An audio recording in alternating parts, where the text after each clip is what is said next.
Big jobs number today. What's it all mean? What's life mean? What's this stupid Democratic agenda mean? Joining me now to parse through it, my great pal Art Laffer, former Reagan economic advisor, Presidential Medal of Freedom recipient, author of Taxes Have Consequences. Hello, Art. Good to see you. So it was a good, strong number. Good to see you, Larry. I'm glad more Americans are working. I don't have a problem with that. Our friend Jason Furman said the report is too hot. It's an inflationary report. Too many people working. Too many people earning good wages. What do you think of that?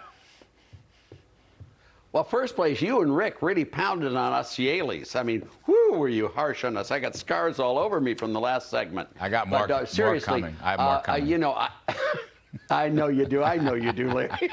I think Jason Furman's wrong. More workers doesn't lead to more inflation. Just the reverse, increasing the supply of goods. But the only thing that had me pause, and that was a great jobs report, and I was not expecting anything like that, to be honest. But I would love to see someone look at the establishment numbers versus the household numbers, because the household numbers showed some great deal of differences. For example, a drop in the participation rate. It showed an increase in part-time, multiple jobs, all of that stuff. Those two need to be reconciled before I'm fully on board. But this was a great number, and I think Jason Furman's wrong by saying it's too hot. It's great. It should be just left the way it is. The household number, which I call a small business jobs number, 179,000 yes. compared to 528. Last month was down 350. Last 3 months, the household number has only been yes. 62,000. So there may be something, maybe a turning point in the economy.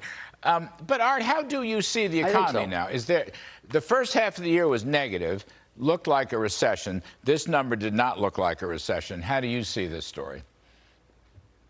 Well, this number brought us back up to where we were in February of 2020 in total jobs, total employment. I mean, that's good there. And I do think we are in a slowdown in the economy. I think we've already had a recession if you use the common terms of the thing. But what really bothers me, Larry, is not a recession, not the wiggles around the curve, is I think we're in a secular decline, a long period of declining real output per adult.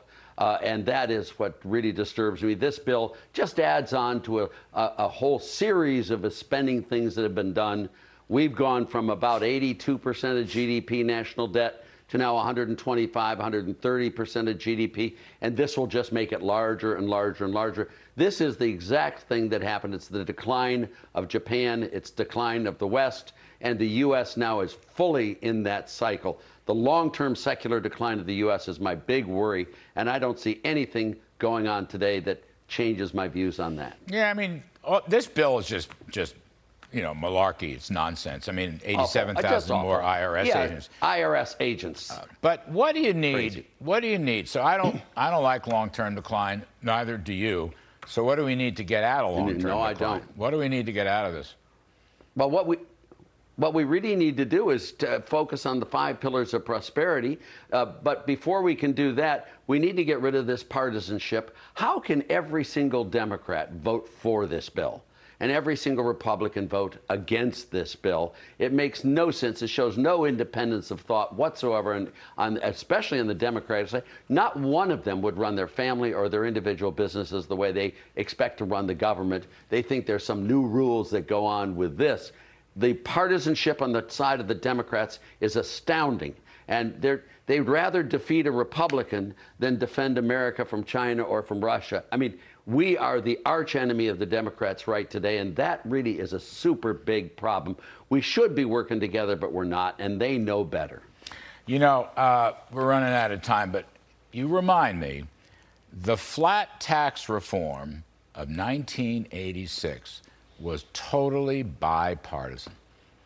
I think it was 0. It was. I think it was like 85-0 or 90-0 in the Senate. 97-3 was the vote in the Senate. Yeah. 97-3 vote in the Senate. I got to jump. Art Laffer, thank you for that. And that's that we aren't there.